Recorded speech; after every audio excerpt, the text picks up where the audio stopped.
Give thanks to the Lord, for he is good, for his steadfast love endures forever. It's another great Sunday, and I joyfully welcome you to another exciting edition of Christian Connect on ETV Ghana. Here on Christian Connect, we connect you with the saving word of Christ.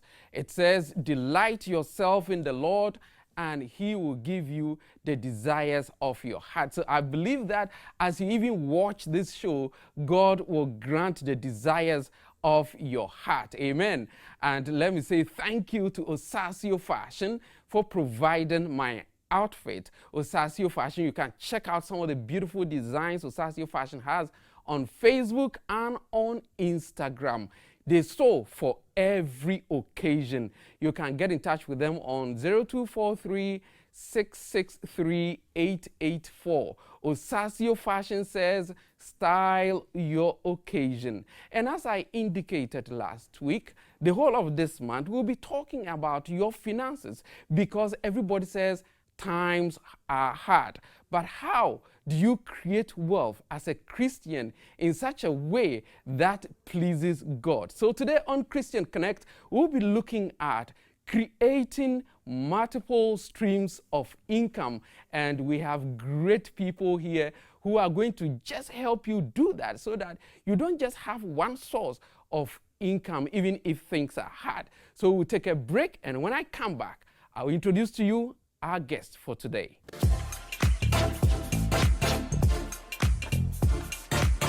This is Christian Connect, and today we are looking at creating multiple streams of income. And to help us do that is Madam Elizabeth Odamite, and she is the head business development, EDC Investments Limited. Madam, welcome to Christian Connect. Thank you. How are you doing today? I'm fine, thank you. We give thanks to God. And also to help us do that is Michael G. Light. And Michael G. Light is a Christian author and a speaker. He is also the executive director for World Legacy International. Michael, welcome. Thank you. How are you also doing today? Very good by God's grace. We give thanks to God. Let me start with you, Madam Elizabeth Odamite. When we say creating multiple streams of income or sources of income, what does that mean? Okay, so a simple definition of sources of income has to do with all the things that we do that bring us money on a regular basis. All the things we do that bring us money or income on a regular basis. When we talk about sources of income or multiple sources of income, we are looking at it from three main perspectives. We have the active sources of income, we have the passive sources of income, and then we have the portfolio income. Wow. Yes. These are great ones. We'll go into details of that. But let me ask again, why is it even important for somebody to have multiple streams of income? Okay, so because we are Christians, I'll pick the first reason from the Bible, and it's from Ecclesiastes chapter 11, where it says that you should cast your bread upon many waters. It says here, cast your bread upon the surface of the waters. Make thoughtful decisions for your will. Make thoughtful decisions, for you will find it after many days. Give a portion to 7 or even to 8, for you do not know what misfortune may occur on earth. So even the Bible is telling us that you can never tell what will happen in the near future. I think somewhere around 2019, getting to the end of 2019, 2020, we all woke up one day and got to know that there was a new outbreak from China. We were hoping that they would be able to contain it at their end. But before we realized, it had spread all over the world, and for some reason we had to go on lockdown, people lost their jobs, etc., etc. You can really never tell what will happen in the future. So the Bible or God is even telling us that, look, it is good to have multiple sources of income, or it is good to diversify your income streams as much as possible, so that in the event that the unexpected or the misfortune happens, at least you are not stranded. We know of people who lost their jobs during the lockdown. Some were taking half salary, etc., etc. Now, if you are married, you have children who are in school, and you're taking care of a family, etc., etc., and for some reason your income streams are cut short just like that, that can be very stressful. So, I mean, for the first reason, it's God just telling us that, look, it is prudent to have multiple sources of income. Don't just rely on one source of income for living. Now, if you also look at the wealthy people or people who have made it in life, in fact, all of them do not have one income stream. The average millionaire has about 7 sources of income. Wow. 7 different sources of income. So every now and then there's something coming in from one source or the other to cushion him. So if you decide that you are only going to stick to one source of income, and God forbid you are involved in an accident or something happens and for some reason that source of income has to become cut short, then you are going to be stranded. So it is always prudent to have multiple sources of income. And as we go ahead, you also realize that it's not too difficult to have multiple sources of income as we are discussing. Fantastic. Great one, the great reasons. But let me come to you, Michael. The Bible says if you have what you eat and what you wear, that should be enough for you. Do you think that as Christians, we should just go looking for other sources of income for ourselves? Yes, I believe so much. Quoting from the Bible just as rightly as she did, one of the scriptures that actually helps us to understand that we should go for multiple sources of income is what she actually quoted. But then right in Genesis, when God created, we actually come to the realization that he actually, before he put man in Eden, and Eden was a place of flourishing, and it wasn't just because of the trees God had planted, but then there was a secret God did. He had a river, and then that river was parted into 4 branches. So, and that was a strategy God used to make Eden flourish. So, and then when you study very carefully, you realize that even at one end of the river, there was gold and other ornament, telling us that if we have one source, we may not meet the gold. So God had branches, even the stream that he had in Eden, there were branches from that stream or river. Yes, so, and just like she said, life itself is uncertain. The future isn't certain. It's just like a dark world. We do not know what happens tomorrow. And so uncertainty is bound to happen. Even before the corona came to us, before then in Ghana here, we had challenges with finances, in the financial institutions in Ghana. And then I am coming from Takwa in the western region where there is gold mine. And there is this story of a young man who had toiled all his life and then invested into one of these institutions. And what happened was that because he had put everything he had in that institution, when that institution collapsed, he actually and literally collapsed. His life, he became crippled. And he was because I'm thinking that he actually got a shock, the biggest shock of his life, having put everything he had in one basket, and then everything went off. Wow. Yeah. Great. So, Madam Elizabeth, you talked about 3 areas of maybe sources or something. You talked about active, passive, and I think portfolio, right? Yeah. So, what are they? Okay. So when we talk about the active source of income, we are referring to your main source of income. For most people, it is the income that they derive from their employer or the job that they do between 8 to 5, what they do Monday to Friday or Monday to Saturday from 8 to 5. That is their main source of income. So the active source of income refers to your main source of income.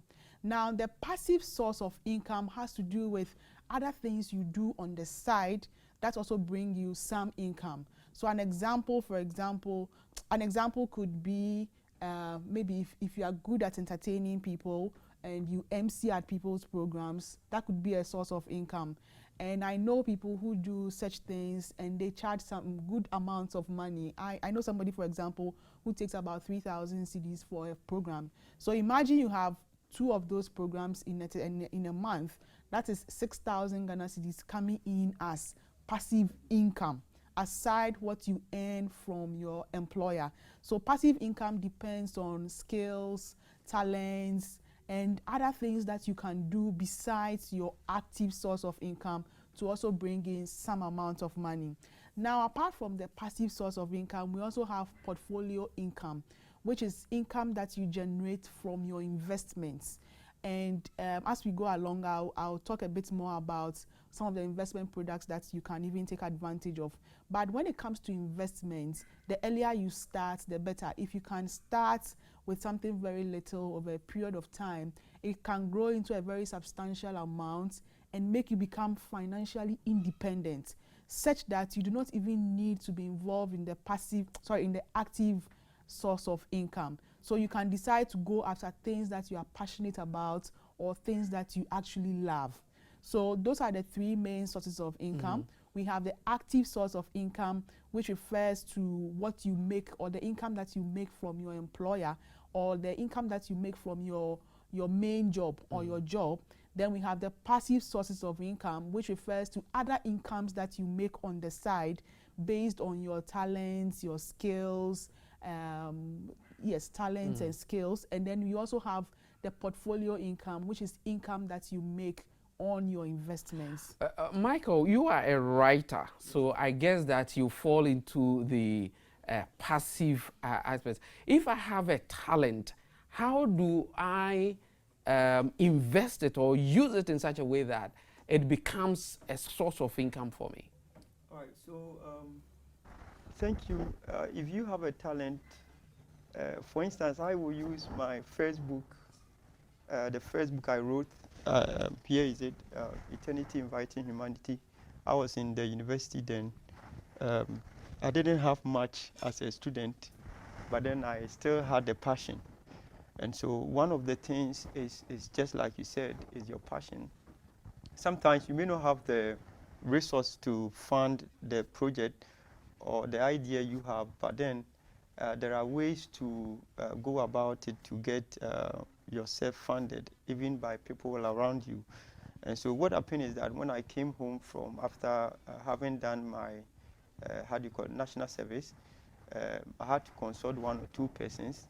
But then before you could consult, you might have also done something on your own. What happened is that you have saved something. So I had saved something that could at least print 1 or 2 samples of the book I want to bring out. So it becomes an evidence of what I can do. And before then, people also know what I can do. People have heard me talking, that is speaking in programs and other stuff. So they have the belief that this is what you are capable of doing. And so when I have saved some amount of money for myself and for the project, and having contacted other people, they came in to also support me, and then I was able to bring out my first material. So you look at book writing, for example, it also involves some money. That's so right. We talk about speaking engagement, for example. That's right. So if I have speaking engagement, sitting in my house, how will somebody know that, oh, this guy, if we invite him to talk, he will be able to talk or he'll be able to deliver? How do I use that talent? If I have talent, even if I don't have to spend on it, and how will people know that I have this talent, so I have to be invited for this program or that program? That's right. So one of the secrets is to make yourself available, and then also there are times that when starting, you may not have to go for the money. You don't have to go for the money. You have to go for the impact. You have to get something on your mind that. So, for instance, you want to go into speaking, or I going into speaking, and I know I have the talent, I want to go into speaking and make money from that as a source of income, what happens is that you can gather people for free. You teach them, before you realize it is just going. The information is being spread by them.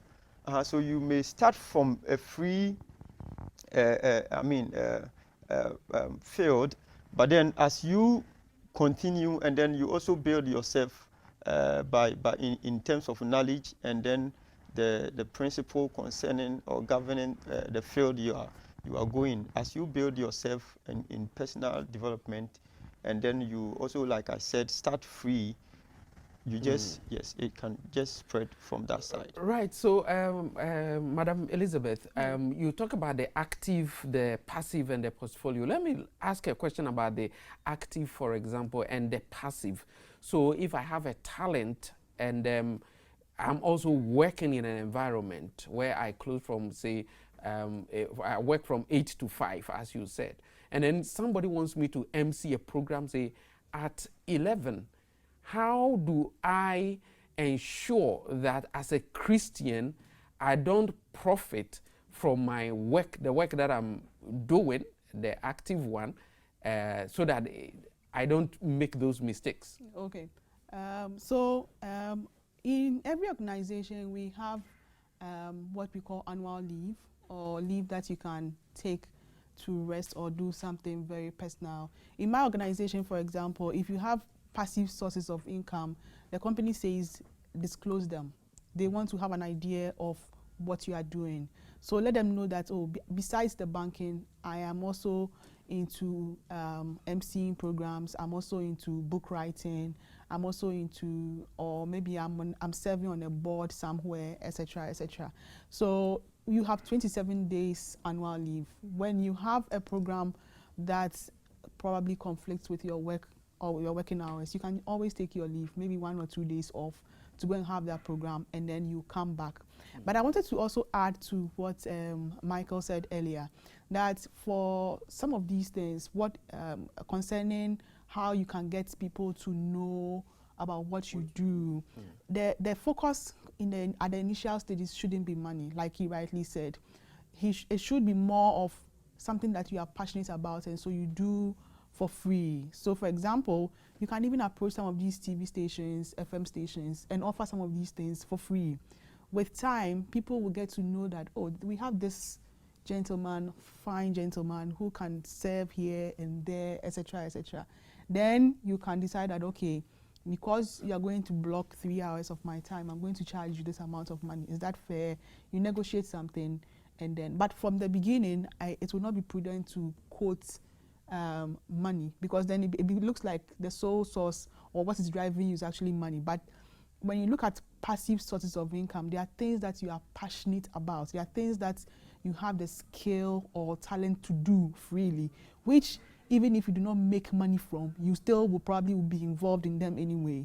So the first target shouldn't be money. It should be because you love what you do and you want to offer it as a service or a gift to mankind, and then the money can come in later. When we talk about usually multiple sources of income or streams of income, people think that, okay, so you work, you have your own job, but you have to sell something in addition. During the weekend, maybe you have to go and sell something, or those things. Does it include those ones as well? Yes, so it does. So let me talk about how to increase your sources of income. If you look at the active sources of income, for example, if you find yourself in a company where promotion will probably be dependent on how much schooling you've had, then of course you can decide to go to school further, maybe have a master's degree, have a PhD degree, do a professional course, etc., so that you can get a better job that will give you more income for you to increase your sources of income.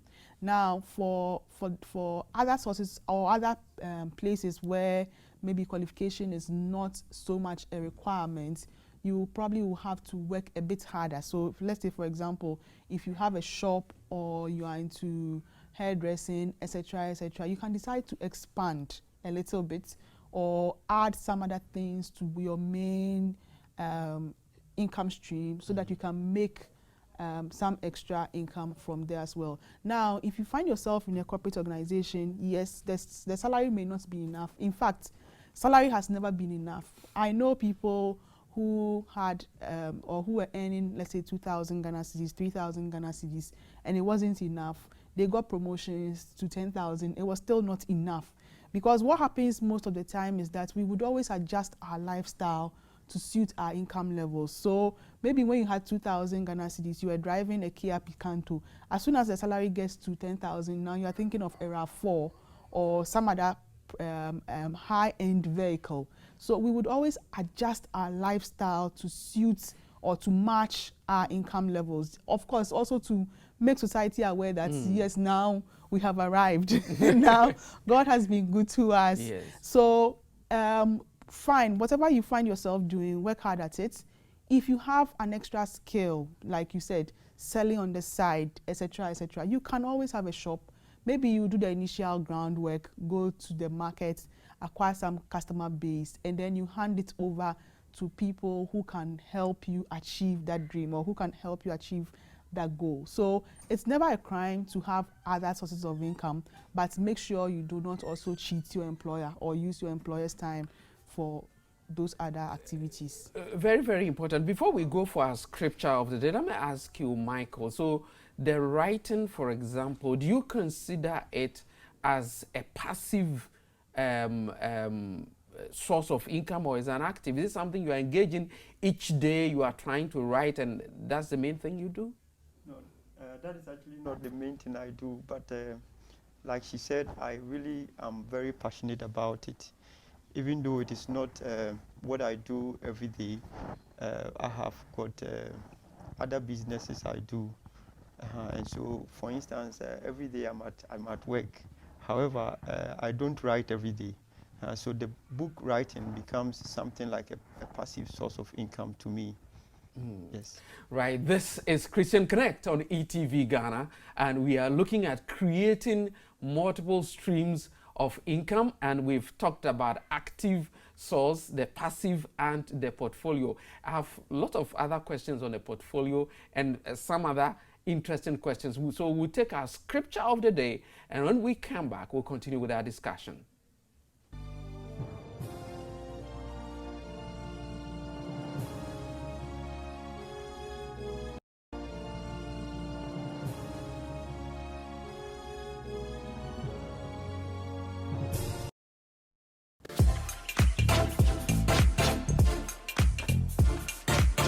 This is Christian Connect, and we are looking at creating multiple sources of income. And my guests today are Michael G. Light and also Madam Elizabeth Odamiti, and she is the head of Head Business Development, EDC Investments Limited. And now you talked about the portfolio as well. The Bible says we should put our treasures in heaven. I mean, that's where your treasures are. That's where your heart will be also. So will it be prudent, you talk about investment, to invest as a Christian? I mean, you should just think about heaven, man. Okay. So, yes, it is very prudent to invest. In fact, somewhere in Proverbs, it also says that a good man leaves an inheritance for his children's children. So God expects us to work hard, to make some good money, and even pass some on to our children and our children's children. And the way to do that is through investments. The way to do that is through investment. Unfortunately, in our part of the world, people get to know about investments a bit late. Quite recently, we've been doing a lot of these speaking engagements, trying to make people aware of the fact that, look, it doesn't take much to become a millionaire. Those who have made it just got to know about some of these things, some of these principles. They applied them and they've made it, and they've made it big time. So you can also start investing. You can also start investing, and before you realize, you've actually made so much money, you do not even need to be involved in the active sources of income or in what your employer will give you. You can decide to go full-time for passion, talent, skills, etc. And that is what the whites or the advanced countries have over us. A lot of us find ourselves doing things that we're not even passionate about, but we just need to do it to survive. And so, yes, we are doing it, but it's not the best of best that we're actually churning out. But if you have some income on the side that will give you your accommodation, your food, etc., etc., you can decide to go full-time after what you actually love and be the best that the world would ever know. Okay, so yes, it is always good to have investments. Now, if you don't know anything at all when it comes to investments, if you don't know anything at all, you should know Treasury bill, because that is issued by Government of Ghana. You can walk to any bank, any reputable bank, ask for Treasury bill, and it will be, I mean, they will explain it to you. They are basically securities that have been issued by the Government of Ghana or by the central bank. So you can walk there and buy either a 91-day T-bill, a 182-day T-bill, a 1 year or a 364-day paper, 2-year bond, etc., etc. So if you don't know anything at all about investment, at least put something aside on a monthly basis, or as and when it is comfortable for you, just put something aside and use to buy Treasury bill. If you want to take the discussion a bit further, we can look at fixed deposits. Now, fixed deposits are normally placements that you do with institutions. So, for example, if you come to EcoBank, you can have a fixed deposit with EcoBank. Because when you are investing with an institution, there's some amount of risk involved. Normally, they will give you a rate slightly higher than what Government of Ghana or what the central bank will give you to compensate you for the risk that you are taking on. So if you don't know anything at all, no Treasury bill. If you want something more interesting, you can go in for fixed deposits. If you want to take the discussion even a bit further, you can go in for mutual funds and unit trusts. Again, the risk there is also slightly higher, so they will compensate you for the risk that you are taking on. Now, when it comes to the mutual funds and unit trust, you want to have an idea of what your money is being used for, which a lot of people failed to do some time back. That resulted in some financial institutions going down because they were just mobilizing their monies and investing them with microfinance institutions without sometimes even checking exactly which institutions those monies were going to. So once those institutions went down, their monies also went down, and they'll say, oh no, I mean, I was told to invest, I was advised to invest, but I mean, I had so much and it's all gone down the drain. So as the risk goes a bit higher, you should seek to know what your money is being used for. Okay, what kind of assets or what kind of investment products your money is being used to purchase. Now, but really, what are the interests? I mean, we talk about interest on these investments, these yield interest.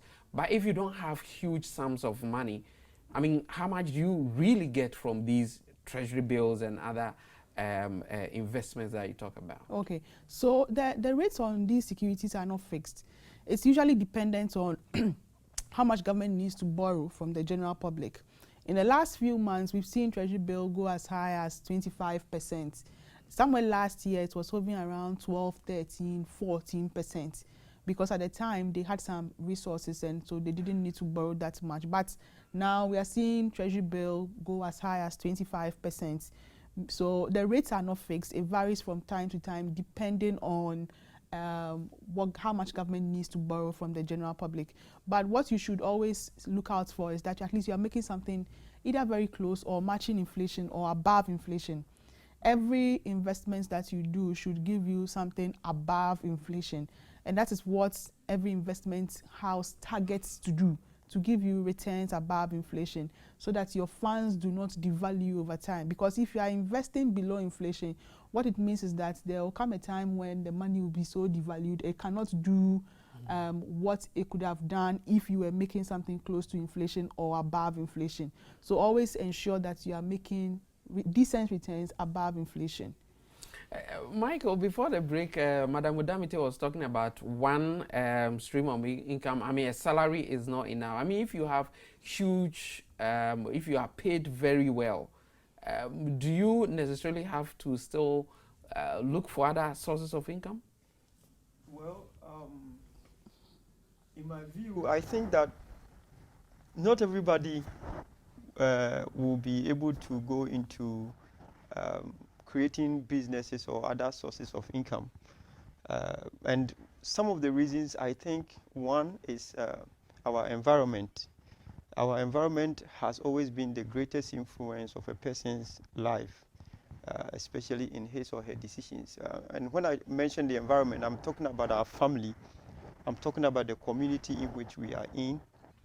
I'm talking about the people we actually surround ourselves with. For instance, if you are born in Bukum, you are likely to think of becoming a boxer. Or if you are born somewhere around where I was born, it is most likely that you would want to go into something that is connected to galamsey or surface mining or some of these things. Yeah. Because that is what we were born to see. Mm. And most of the people, including my age mate and then my classmate, found themselves in that environment. Mm. But Yes. you didn't do galamsey? Yes, I actually have been there before. Right. Yes, I remember my brother warning me. I still hear the echo of his voice telling me not to go, but I still went there. And then what happened is that it is likely that you will be influenced to even stop school. So environment has actually an influence on what we decide to do in life. And then also I think that people's education also have influence. And one of the things I think is people's temperament. There are some temperament, they wouldn't want to take anything like risk. They want something that at least when you he or she is okay. The Bible says it should be enough. Yes. yes. And I'm seeing, you know, we have about 4 kinds of temperament, and I'm seeing those who are like a bit quiet, like the phlegmatic. The phlegmatic, the and phlegmatic wouldn't want to go into risk taking. So what they do is that they would want to educate themselves, get the degrees, get the masters, and probably the PhD, so that they will have their salary increase. They don't want stress. But there are other side of people who, I mean, can boldly say that because business is risky. It has because it involves human beings and other principles and factors. You may not have control over all of that. And so, for instance, we mentioned the government, we mentioned the coronavirus. We may not have control over all of these things. And so there are risks involved when it comes to creating other sources of income. And so people wouldn't want to go there. But I think that it is the best. However, not everyone would want to go into creating other sources of income. Yes, but Madam Odamite, so like what you just said, is it not for everybody? But because if you look at maybe passive and the portfolio may not, you talk about risk as well. Yeah. So do you think that these types of or multiple sources of income is for everybody? Okay, so like he rightly said, not everybody can be an entrepreneur. Not everybody can run a business, depending on the kind of education and exposure and knowledge that you have. It will have an influence on what you can do. But let's take, for example, in the corporate space, for example, there's usually a lot of politics there, and you can never really tell how things will play out eventually. I've seen people leave or resign because probably a new person was introduced that they were not so comfortable with. So if they think of the stress that they are going to endure on a daily basis, then they would rather resign and join another company than stay there and be tormented on a daily basis. So at least for people who are in the corporate space, you can get the education, you can work hard, you can exceed your targets and move up. And make some extra sources of income or make more income and even be able to invest. I mean, but it's limited in terms of how many people can actually get to the top. There can only be one MD you can only have maybe an exco of 10 maximum. Even 12 would be too high, and then the rest will be middle managers, and then the rest will be at the bottom there. So it is only a few people out of the large numbers that are able to rise so high up and make very good bonuses or fantastic bonuses. In my institution, for example, I've had people who are quite elderly, but they seem a bit, I don't want to say stuck, but they've gotten to their peak all of a sudden. So you are turning 50 and you are realizing that you are still not at the MD position or even at XCOM. Whereas probably if you had some, so it means that therefore that there are certain allowances, for example, that you may probably never enjoy because those allowances are reserved for the very top. There are certain benefits that you may never get until you retire. But to also buttress his point, not everybody can be an entrepreneur. There are so many people who have failed at it woefully. In fact, they've put monies into various business ventures and they couldn't recoup the initial capital back. So for those people, it can be a waste if you push them to go and sell or run a shop or run a boutique, that kind of thing. But at least everybody can be an investor. As for investment, everybody can be an investor. It doesn't take much. All it takes is putting aside a certain percentage of your money on a daily basis and allowing it to grow. Now, when it comes to investment, there's something that we call the power of compounding. The power of compounding simply means allowing your interest to make more interest and more interest and more interest for you. Now, if you are able to allow the funds to run over a long period of time, you would realize that it will get to a point where the interest that you've even made on your money becomes 2 or 3 times or 4 times as much as you would have contributed. So if you've contributed 50,000 Ghana cedis in total, you realize that you've made 150,000 Ghana cedis as interest. And that's the beauty about investments. So yes, not everybody can run a business. Not everybody can be involved in some of these passive income streams that we are talking about, but everybody can be an investor. All it takes is knowledge and discipline. And the knowledge you can get from reading books, the knowledge you can get from visiting your banks or financial institutions and talking to your customer service officers or relationship managers, or even attending some of these financial literacy seminars that we do from time to time. You can get the knowledge from there. And then it takes discipline. Deciding that I want to become financially independent. And so on a monthly basis, I'm going to commit maybe a 20% or 30% of my salary towards investments. Madam, that is very good. We'll check on our fact file very soon. But the issue is that by the time the month, even kickstart, your money is finished. So you borrowed, you don't have. So how do you leave some for investment? Okay, so let me attempt to answer that question. And Paul, nobody's salary has ever been enough. The gentleman who earns 1,000 says it is not enough. The man who earns 5,000 says it is not enough. The person who is earning, in fact, I know somebody who was even earning 40,000, but he still owed junior employees. Wow. Yes, I know somebody like that who was earning that much, but he had borrowed from junior staff. Because, like I said earlier on, we would always adjust our lifestyle to match our income levels. So now he thinks that I'm making 40,000. My children deserve to go to GIS. Maybe previously they were going to a government school or a private school that wasn't charging as much. But now that he's earning 40,000, he thinks that maybe my children must go to a French school and or an Italian school. The school fees are quoted in foreign currency. You convert back to CD and 3/4 or half of your salary is gone already.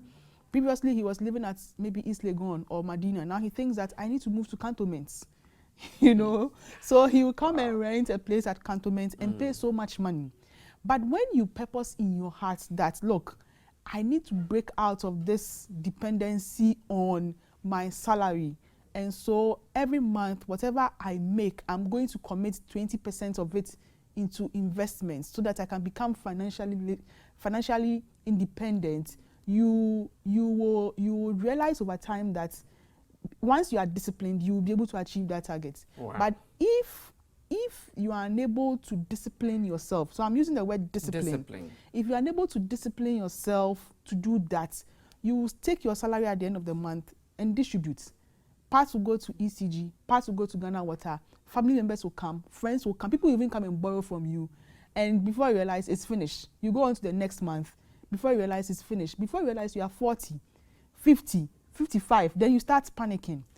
Then you go on retirement and think that, oh, my children must take care of me. I've invested in them. But they may also now be finding their feet. They may be trying to look for jobs, trying to attend to also their small families that they are trying to grow. Yeah. So it is always a prudent idea that whatever your salary, no matter how little, put a percentage down. Put a percentage down as investment and allow it to grow. When we come back, I'll talk about the secret of the power of compounding and what makes investments even beautiful. Right, then let's take a break here. Let's check on our fact file and see what we have for you. Here is where Christ brought his disciples and where Peter confessed who Christ was, being the Son of God. So it's a fascinating place, and you can see in the background here in a moment what's here. But let's take a look at this place here where Christ brought his disciples and asked them, "Who do you say that I am?" And Peter said, "Thou art the Christ, the Son of the living God." So Caesarea Philippi is located about 30 miles or 40 miles north of the Sea of Galilee. It's the place where Peter's confession of who Christ was took place, and it was close to a high place where Jeroboam set up a golden calf for the northern tribes of Israel to worship, which led to their downfall later on.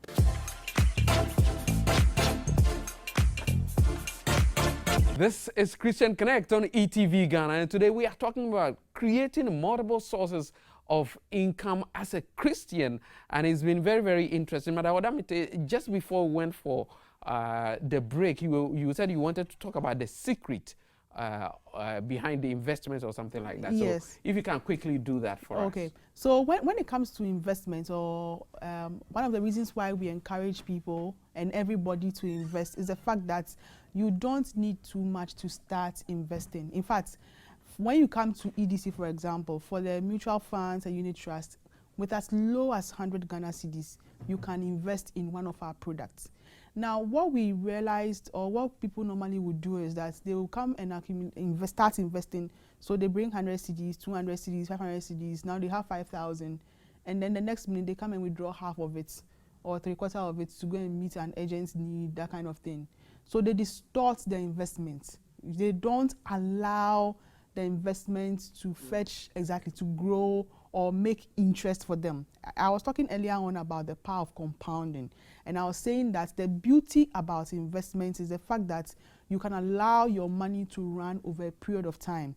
When you are able to do that, the interest will fetch more interest, and that interest will also fetch more interest and more interest and more interest. And so before you realize, over a period of 5, 10, 15 years, it's grown into so much money. In fact, you'll be surprised at how much money you would have made simply by allowing it to run over a period of time. But ma'am, if I've invested, if I put money somewhere and I've gotten to a situation where I really need money, what do? I have to come for it. Yeah, so normally what we encourage people to do is to have an emergency fund. So the emergency fund will serve the purpose of, my car has broken down, my fridge is spoiled, my TV is spoiled, my AC is spoiled, and I need to fix it.